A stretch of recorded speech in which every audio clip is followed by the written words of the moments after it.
Good evening, visitors.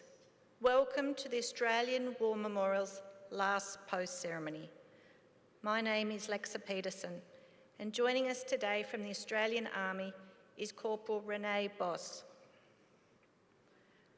We welcome the veterans who have served, those that are still serving, and the families that love and support them. The live stream of this ceremony is made possible by the Returned and Services League of Australia and the RSL and Services Clubs Association. We welcome members who are watching the broadcast of this ceremony across Australia. During this evening's ceremony, wreaths will be laid at the base of the pool of reflection by visitors to the memorial.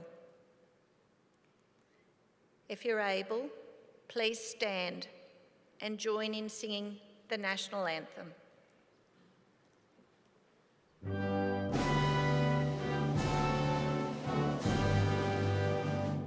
Australians, oh let us rejoice, for we are one and free. We've golden soil and wealth for toil, our home is got by sea. Our land abounds in nature's gifts of beauty, rich and rare. In history's page let every stage advance Australia fair. In joyful strains then let us sing, advance Australia fair.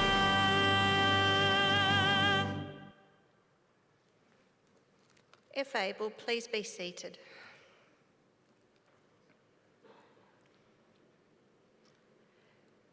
The Australian War Memorial was the vision of Charles Bean, Australia's First World War official historian.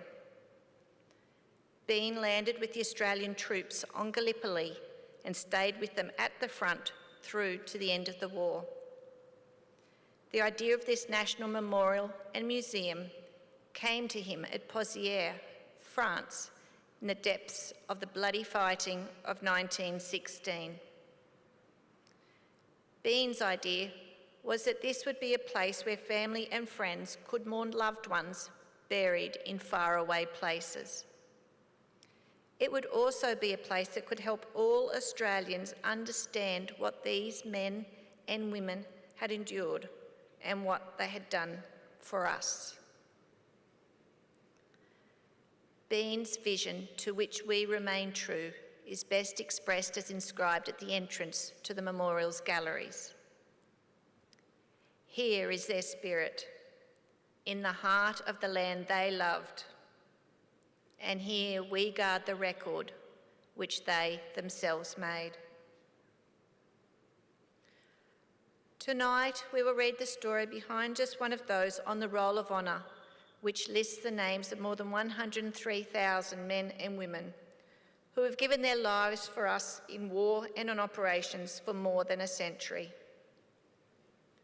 But first we present a lament, Flowers of the Forest.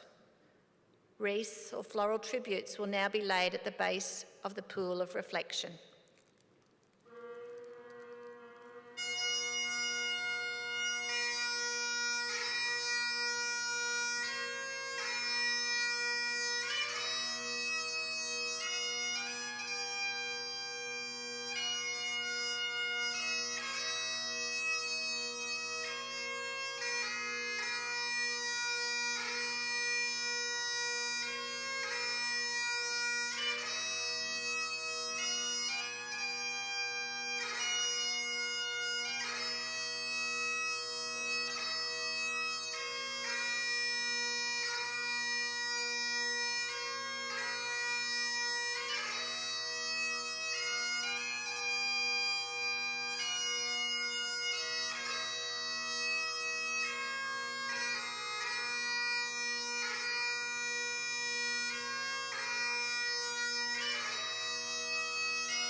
Today, we remember and pay tribute to Lance Corporal Samuel Polkinghorne.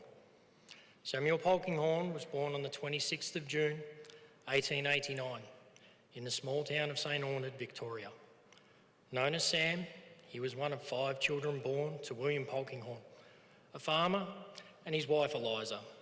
He attended Berrimore State School and later at Coonia Bridge before going to work. Sam Polkinghorne enlisted in the Australian Imperial Force on the 9th of July 1915 and was assigned to Bravo Company of the 29th Battalion. He embarked for active service in November that year, sailing from Melbourne on board the troop ship Ascanius. Private Polkinghorne arrived in Egypt on the 7th of December 1915. His unit spent Christmas and the New Year period undergoing training, mixed with periods of leave. From camp, he wrote to his mother, "Roy and I had leave for the day, and I can tell you we enjoyed it too. We had dinner at the YMCA in Cairo, then we went to look at the pyramids, which are about 10 miles out. We took a tram to go there and crossed the Nile on the way, also past the place where Moses was born in the bulrushes. We saw the Sphinx, which is a marvellous piece of work, and the pyramids beat anything I've seen." In June 1916, Polkinghorne arrived in the French city of Marseille and was immediately sent north to the French-Belgian border, which had been the site of heavy fighting since 1914. They then moved into billets around the village of Fromelles in preparation for a major attack. Polkinghorne was billeted with a French family with whom he developed a close relationship. When he was moved to the front lines, they wrote home to Polkinghorne's family and said, "We have suffered much, but now there is calm. Every day they used to bombard. Our shop received 5 shells and the church was burnt. Everywhere there are ruins and desolation. Many are to be pitied. Let us hope the war will be finished soon. Thank you for coming to defend our fatherland, our country. Thank you also, mademoiselles, for having given your brother for our dear France." The attack at Fromelles went ahead on the 19th of July with disastrous consequences. The previous bombardment had failed to subdue enemy forces, and when Allied units charged toward enemy lines, they were caught in uncut wire and mowed down by machine gun and rifle fire. By the time the attack was called off, the 5th Division alone had suffered some 5,000 casualties in less than 24 hours. Polkinghorne and the others who survived the attack were spared from taking part in any further major battles, but in September, Polkinghorne was serving in the trenches when he was wounded through his left hand by enemy fire. In great pain, he was evacuated to a casualty clearing station and then to England for treatment in a military hospital. There, the extent of damage to Polkinghorne's hand had become clear, and he was posted for home service for 6 months to recover. After regaining full use of his hand, Polkinghorne attended a Lewis Gunners course in December 1917 and rejoined his old unit, the 29th Battalion, in France by the end of February 1918. This was the beginning of the enemy's spring offensive, a series of brutal attacks designed to break through Allied lines. Polkinghorne was promoted to Lance Corporal in June before the 29th Battalion was drawn into the fighting at Molencourt in July. In August, his battalion in the Allies' own major offensive, the Battle of Amiens, Polkinghorne was in charge of a team of Lewis Gunners when the attack was launched. Taken forward by tanks, Polkinghorne led his team to an ideal position to cover the consolidation of the Allied line. His team put several enemy machine guns out of action, and Polkinghorne secured valuable information for his commanding officer, which allowed their attack to succeed. He was later awarded the Military Medal for his actions during the Battle of Amiens. The Allied offensive swiftly pushed the enemy back towards their final lines of defence. Polkinghorne and his comrades participated in the entirety of the advance, taking part in a major attack on the Hindenburg line at St Quentin in September. By this stage, however, the 29th Battalion was badly depleted as a result of casualties suffered during the August offensive. The battalion was disbanded in October to provide reinforcements to other units in the 8th Brigade, and Polkinghorne was reassigned to the 32nd Battalion. He was resting out of the lines with his new unit on the 11th of November 1918 when the armistice was signed. But in February, Polkinghorne was sent to hospital in England where he was found to have pneumonia. His condition quickly worsened and he died on the 22nd of February 1919. Today, Polkinghorne lies in the St John's churchyard in Sutton-Venay beneath a simple inscription chosen by his parents. It reads, "In loving memory of our only son." Sam Polkinghorne was 28 years old. His name is listed on the Roll of Honour on my right amongst almost 62,000 Australians who died while serving in the First World War. A photograph of his headstone is displayed today by the Pool of Reflection. This is but one of the many stories of service and sacrifice told here at the Australian War Memorial. We now remember Lance Corporal Samuel Polkinghorne, who gave his life for us, for our freedoms, and in the hope of a better world.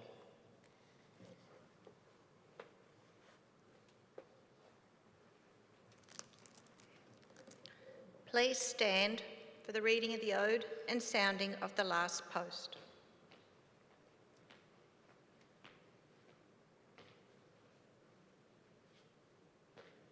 They shall not grow old as we that are left grow old. Age shall not weary them, nor the years condemn. At the going down of the sun and in the morning, we will remember them. We will remember them.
Lest we forget.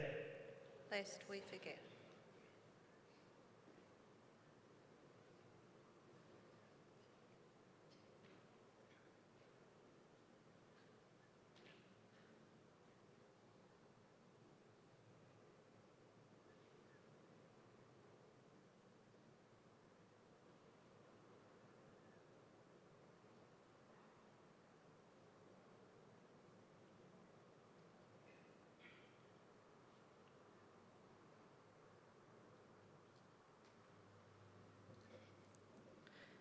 We leave you this evening with the words of the memorial's founder, Charles Bean. Many a man lying out there at Pozières or in the low scrub at Gallipoli, with his poor, tired senses barely working through the fever of his brain, has thought in his last moments, well, it's over. But in Australia, they will be proud of this. Ladies and gentlemen, that concludes the last post ceremony. On behalf of the director, staff and volunteers, Thank you for visiting the Australian War Memorial today and for your continued support during the Memorial's development project. We wish you all a very pleasant evening. Thank you.